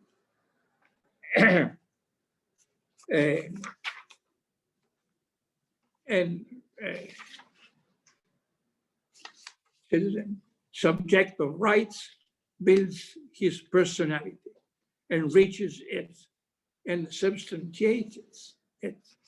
And of course, changing the school begins with changing the educational offer, studying and what you study. But such an objective presupposes a significant political change, gives centrality to learning.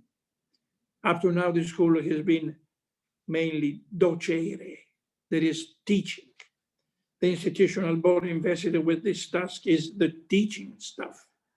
Without the teaching staff, there is no state, there is no modern society. Society entrusts a primary task to this social body. In other words, without a teaching staff, there is no society. But the education activity must focus on learning, which becomes a qualifying activity for an evolved society. It is for this reason that in function of learning, it is necessary to build the measures for all this to work, be equipped with the necessary resources, the indispensable structures, and leave it as a primary task of the entire society.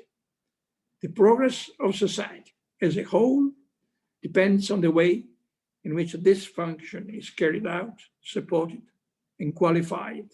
And I would like to say, not only in the general sense of school and university activity, but above all in the way in which we want to affirm the support for it to be successful, just to take it, a learning that lasts a lifetime, which affects all social classes, which vivifies and permanently enriches society as a whole.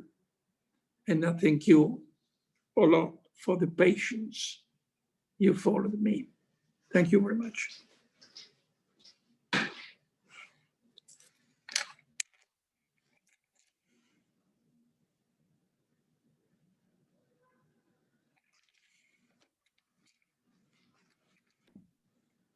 Can I?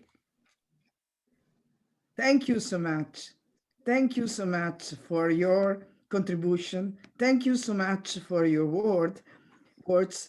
I like so much this idea that teacher is an army for the future by means of physics education research to enrich individuals and to become them free. This is fantastic, through the culture. Thank you so much. Now I leave. I will send you the medal because due to the pandemic, we cannot handle you, but consider that all our community is around you and thanking you so much. So now we have to proceed to the closing ceremony, and maybe Joan will say some words. Okay. Yes, Okay, I think Anthony will say a few words first, I think. Yes, thank you very much. Thank you all. My last comment would obviously be a big thanks for my colleagues from the local organizing committee. A big thanks also for the GIREP board and everyone who has contributed for this webinar to make it possible. So my only and last comment would be thank you. Okay, I will follow Anthony in saying, well, practically the same sentiments, because this experience started as a seminar, but then changed to a webinar. And this proposal of the webinar came from the GIREP committee. And that was back in 2018. So in these 2 years, you know, there was a focus a lot on this work, on this event. And looking back, I think it has borne a lot of fruit for all of us. Thank you, everybody, especially the GIREP committee, for their unfailing support, and look forward to the future. Thank you. Well, as far as I'm concerned, I'd just like to say that we had a big number. As you know, it was something like 200 participants, which is very encouraging for us. We noticed that educators feel the need to discuss and share ideas about their research activities and results of those activities, about their practices. People, hello? Yes, we heard Okay, you. we're here. You are listening to me. There have been a good number of countries who have been with us today. I made a list, but due to time, I won't show you the list. But there are many countries who have joined us today, and I hope that even in next year, hopefully, when we do the face-to-face meetings, they will be here with us. I always say that teachers are invaluable. They are key to students' understanding. And I would like to emphasize that the importance of having had this webinar and all the work that has been done in the work groups, this is all towards that, making our teachers even more invaluable. We had a good number of abstracts. They were of high standard. Please be prepared to watch out for our call for papers, so that it will be with a deadline. So once this is agreed upon, we shall send you emails. Be prepared to follow from there. And well, the only thing else I can say is thank you very much to my fellow colleagues on the local organizing team and also the GIREP board, and also all participants who are here. And hopefully they got something to take home with them. Maybe they are home already, but they keep it in their minds so that they will become more skillful teachers. Thank you very much. Now I give the word to the president of GIREP for her last word and her comments. Professor Marisa Michelini. Thank you a lot, Joan. Welcome to the closing ceremony, all of you. We decided to invest in the quality and the value of the in-depth discussion in this first challenge of a remote meeting or seminar. We focus on the ambiguous goal of selected contribution on 6 topics, in each of which we wanted 3 high-level responsibles for coordinate and in-depth discussion on relevant questions chosen to produce position papers. It was a great pleasure to meet, even if at a distance, so many colleagues from Canada to Argentina, from US to Mexico, from Colombia to Ecuador, from Ecuador to Brazil, from Japan to EU. Already the first result now presented here in this session tell us that we were right. I was reached by comments of satisfaction by many working group participants, and from the same tired responsibles, it was a great satisfaction. The results presentation evidenced the richness of the work done. We were right to believe in GIREP members, in the scientific, cultural, research and competence quality of GIREP as a community. We take the opportunity of the crisis due to the pandemic to invest by looking to the future from a global perspective by our worldwide community. Innovation today must look at the new organizational model of knowledge and teaching. Our goal are continuous education, inclusion with the support of new technologies as a new way to develop a professional teacher education able to form the new generation and their future.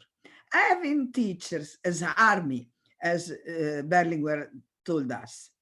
We have now to write the papers of the accepted contribution, and we will produce a selected paper book by means of by Springer as editor, and selected paper proceedings by Institute of Physics. You will receive guidelines, but let me thanks one more, the Malta Local Committee, Charles Bonello, Anthony Galea, and Joan Bormars, assuming the responsibility to organize the webinar, working so hard and producing a perfect environment for our fruitful work. Let me thank the responsibles of the groups as a whole. I don't want to repeat the names that I will list many times, but last not be least, many thanks to all of you as participants for offering so much very good contribution and for contributing to the discussion of the webinar topics. I invite you to continue the work on the discussed questions as is planned by some working group for the next GIREP seminar and for the Hanoi Worldwide Conference will be held in July, next July. Now I will ask to Claudio Fazio and Dagmara Suklowska to present the resources that we have and the plan in which we can work for the future and the future meeting. Thank you to all, and please, Claudio and Dagmara, present the new GIREP website and the program we have for GIREP thematic groups, which are the value of the GIREP work in the meantime between 2 conferences. And I wanted to ask Dagmara to say some words about our editorial programs. Claudio? Thank you, Marisa. And obviously, I agree with you. And also, I thank a lot the organizer of this conference. Now, about the new GIREP website, we have now an up and running new GIREP website. I will show you in a moment, but first of all, I want to thank the holders of the previous website that has been a great resource for so many years. The very kind people of Charles University in Czech Republic. Now I will share with you the screenshot of the new GIREP website that can be reached at the usual web address www.girep.org. It's an all new site programmed with current technologies. And there are all the informations you could find in the old website. You can access different menu entries. This moment my line is a bit slow. Let's have a few seconds to connect.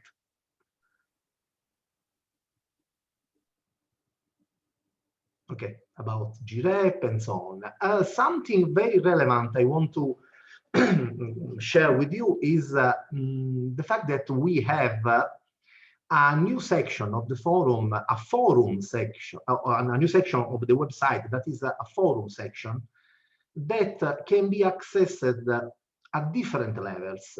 Not registered people can access a general discussion forum where it is possible to ask questions, activate discussions on general topics. But when we connect with our username and password, like I'm doing now,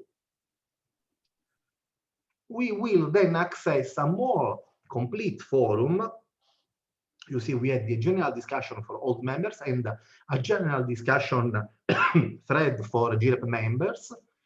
Then we have also, you know, we have GIREP thematic groups, and each group has now a specific forum that can be accessed even from the page of the thematic group.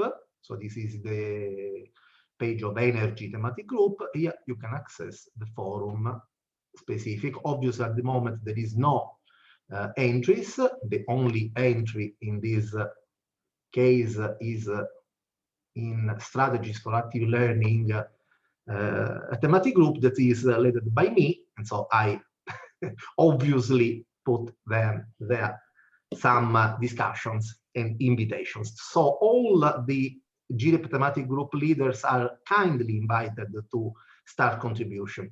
In these forums, we can share our ideas, our proposals, and activate fruitful discussions like the one we had during these work group discussions. There is also a specific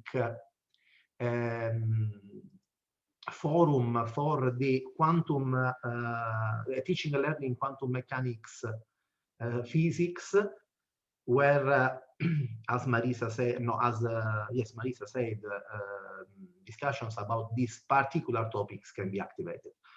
Well, I think I can finish here.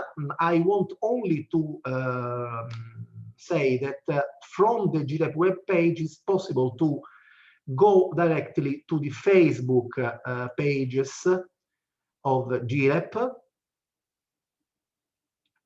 where we try to put a lot of info, current info, the Twitter page, and also the YouTube page that has been activated recently.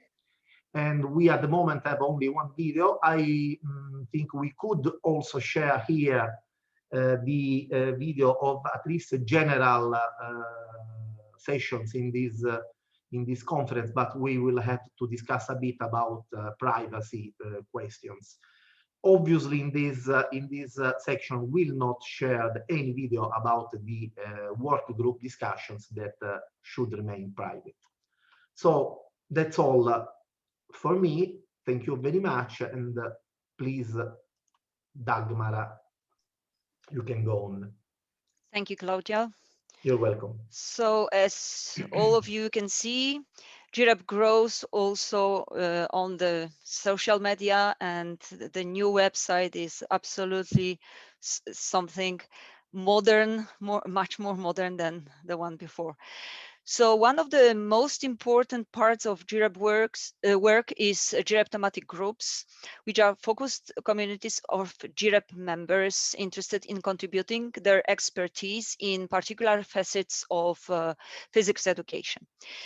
There are leaders, and the leaders of GTGs take responsibility for involving and organizing the participation of active colleagues in GTGs in the conferences, which is very important. So they offer an activity or a workshop or a posters symposium or a symposium in each conference or seminar organized by GIREP. In the nearest future, there are 2 such opportunities to present the work of GTGs, which is the 3rd World Conference of Physics Education in Hanoi, Vietnam. We are not sure how it is going to be organized. We are not sure yet whether it is going to be online or like a hybrid conference. But anyway, it is planned starting from 19th until 23rd of July next year. And of course, continuation of the work of this webinar, which is planned Malta seminar in 2021. It is very important to know that the GTGs are structured but open communities. They are open to new ideas, contributions, and new members. As Marisa Michelini mentioned at the beginning of the conference, at the moment we have 9 active GTGs and 1 GIREP community on teaching and learning quantum physics. All the information about GTGs can be found on this new website. And please note that in the nearest future, these forums will be launched. So everybody, really everybody, people who are not involved yet, but are interested in the topics of GTGs can just send information and get in touch with the leaders and with other contributors from the same GTGs. We invite you all to join and to give your impact into the work of GTGs in these forums. We also encourage all participants willing to establish a new GTG on particular physics education topics to send the proposal to GIREP board, preferably to my email, which is because I'm responsible for the GTGs now. So this email is available on GIREP website together with all other emails. So whoever you contact, it's fine. So editorial policy was already outlined a bit by the president. In 2017, an agreement was signed between GIREP and the Springer publisher, and another between GIREP and IOP for a cooperation in publishing contributions based on papers presented during the GIREP conferences and seminars. And since then, we have published a lot of books of selected papers and a lot of proceedings. So also, on the basis of the contributions in this webinar, there will be 2 publications proposed. All the information will be sent to all the participants in the nearest future by the local organizing committee from Malta, together with the templates and together with the format of how we are going to review and select the books. So you are all very much welcome to send your contributions, your papers, since they are already recognized in the world of science, physics education. Okay, I believe that is all. Marisa, we ran out of time. So I haven't thanked the local organizing committee yet, so I want to do that, but I must say I really missed something, the coffee breaks. So you didn't well with the coffee breaks. But anyway, thank you so much. Without you, it wouldn't happen. And it's a great work. We know it as a GIREP committee because we collaborated with you, but you did great work. Thank you so much. Thank you, Dagmar. Thank you, Claudio. Thank you, local committee. Thank you to all. Can I add something? Can I add something? Claudio, say. Yes, I want just to repeat what Dagmar said. The forum, the forum section, the general section for members is open to new threads. So please, to all the GIREP, to all the working groups leader, please create new threads for your working groups where you can share your discussion. Thank you. Thank you, Claudio. A part of WG3, who have already a personal area because is a community of teaching learning physics. Yes, okay? yes, but obviously it is possible to create specific. Yes, of course. Thank you. Thank you to everybody. See you as soon as possible. And thank you also to GIREP board. Why not? Anthony, you are a miracle in the life. Thank you. You are fantastic. I have a coffee to offer to you, you know.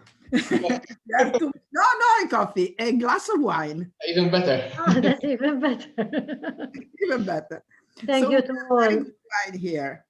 Thank you. Bye-bye. Bye-bye. Bye-bye. So maybe Thanks. we have Take care, everyone. to say goodbye to everybody.